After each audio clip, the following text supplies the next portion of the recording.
For today's video, we got some more Fortnite, and in this one I'm going to be showing all of the perks that came with my first mythic hero, who's Phase Scout Jess, and after that I'll show you some tips in regards to Outlanders. Now the way that I got her is when you're in Candy Valley and you're doing level 64 missions as part of your main quest, you'll be given legendary transforms for each hero class. And when I transformed my legendary Outlander transform, it turned into mythic Phase Scout Jess. When it comes to her main abilities, she has Phase Shift, Shock Tower, as well as the Loot Llama, and she also has Anti-Material Charge. As for her other perks, she has Focused Acquisition, which is going to increase your chance to find double loot by 6%. She also has Phase Runner, which is whenever you teleport, it's going to increase your movement speed by 25% for 4 seconds. She also has Phased Out, which reduces the refill time of Phase Shift charges by 5 seconds. She also has In the Zone, which after you get 5 hits with your pickaxe, you're going to get an additional 48% damage with your pickaxe, destroy stuff a lot quicker. She also has Phasic Energy, which is going to make your teleport remove the energy cost of sprint for 4 seconds. She also has Keen Eyes, which I'll show an example of a little bit later, but that's going to reveal containers that contain valuable objects within 2 tiles while you're in the zone. So in order to activate Keen Eyes, you're going to have to get 5 hits with your pickaxe. She also has Phase Forward, which increases the teleport distance of Phase Shift to 2 tiles.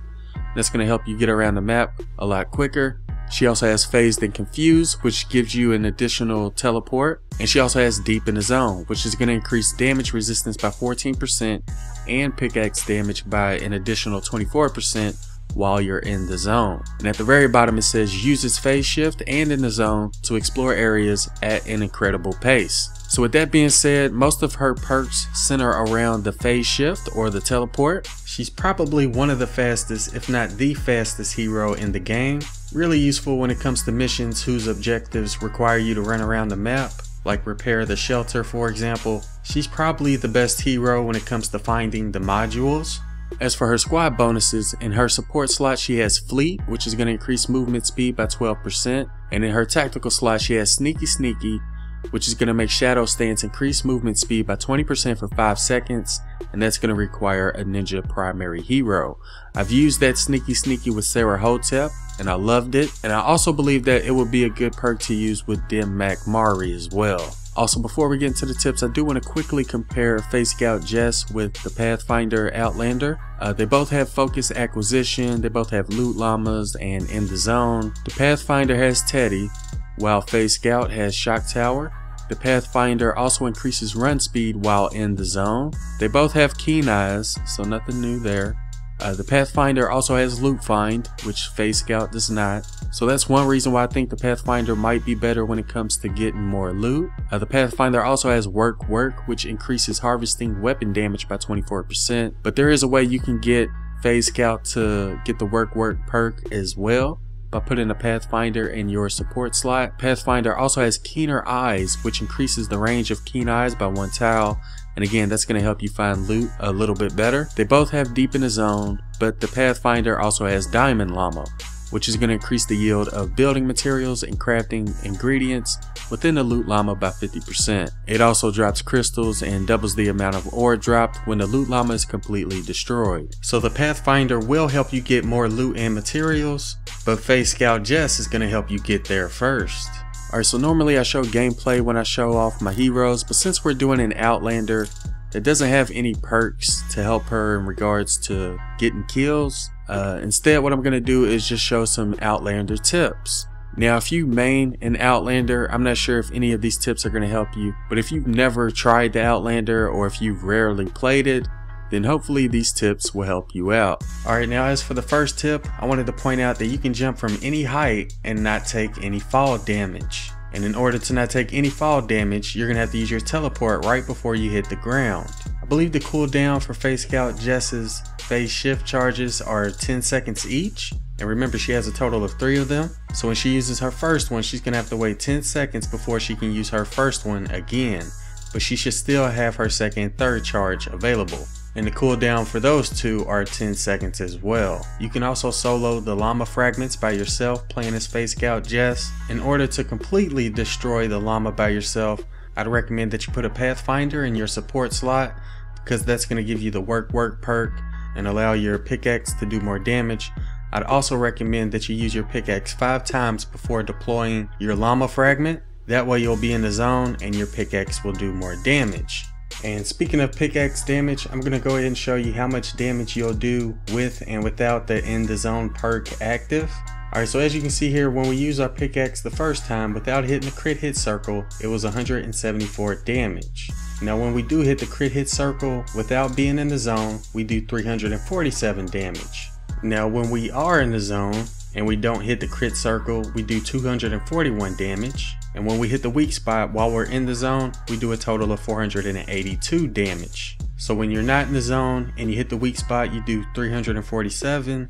When you are in the zone and you hit the weak spot, you do 482. And the numbers will differ slightly depending on which skills you have unlocked. Anyways, once you're in the zone, that'll also activate the Keen Eyes perk, which allows you to see objects through walls. So if you're looking for chests and safes and toolboxes, I'd recommend that you use your pickaxe 5 times so you go in the zone and then start searching through different buildings, looking for that glowing effect, and that'll highlight any safes or chests nearby.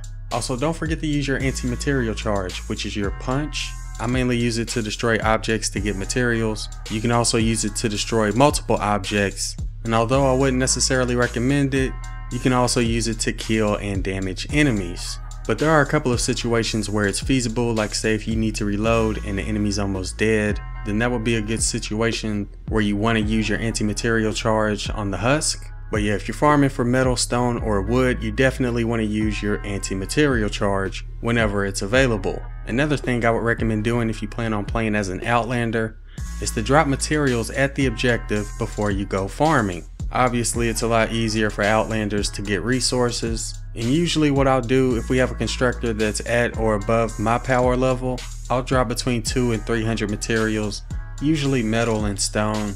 It kind of depends on how much I got. But if I'm full, I'll definitely drop some mats on a loot marker near the objective. Obviously you don't have to, but Outlanders are the best heroes when it comes to getting materials and resources. When it comes to smashers that focus on players, you can lead them to the edge of the map and then use your phase shift teleport to get out of the way when they charge at you, and they'll run over the edge and kill themselves. And the last thing all Outlanders should know is how to find fragments. So whenever a teammate marks a fragment, they'll get an increase in movement speed for a short amount of time, and it also marks that fragment location on your minimap. All you need to look out for are those little blue diamonds. That means it's either going to be a shock tower or a teddy, and if it's a small purple diamond, that means that it's going to be a llama fragment. You can also see these fragment locations by pulling up your big map as well. Now if you can't carry any more fragments, but you still want to mark the location of a fragment, all you need to do is walk up to it, and it'll automatically show up on your map. That way if you end up using your fragments, you'll know where another one's located. A couple of other things I wanted to point out before I go is that I haven't used the new Outlander named Fragment Flurry Jess. I'm hoping to get some gameplay of her within the next week, but she mainly specializes in fragments. She has both the shock tower and the teddy. And another Outlander that focuses on fragments is the Enforcer Grizzly, and most of his perks center around the teddy fragment. And as for the Gunblazer Outlanders, those are the ones that allow you to drop ammo with your llama fragment. I believe he was one of the rewards we get from the Horde Bash event. You can either put him in your primary slot, or you can put him in your tactical slot and play with another Outlander, and you can still get ammo to drop from your llama fragment that way. Anyways, that sums up everything I wanted to go over for this one. If there's any other Outlander tips that I didn't mention that you think are useful, be sure to let us know in the comments. But yeah, follow all these tips and you'll have random people telling you.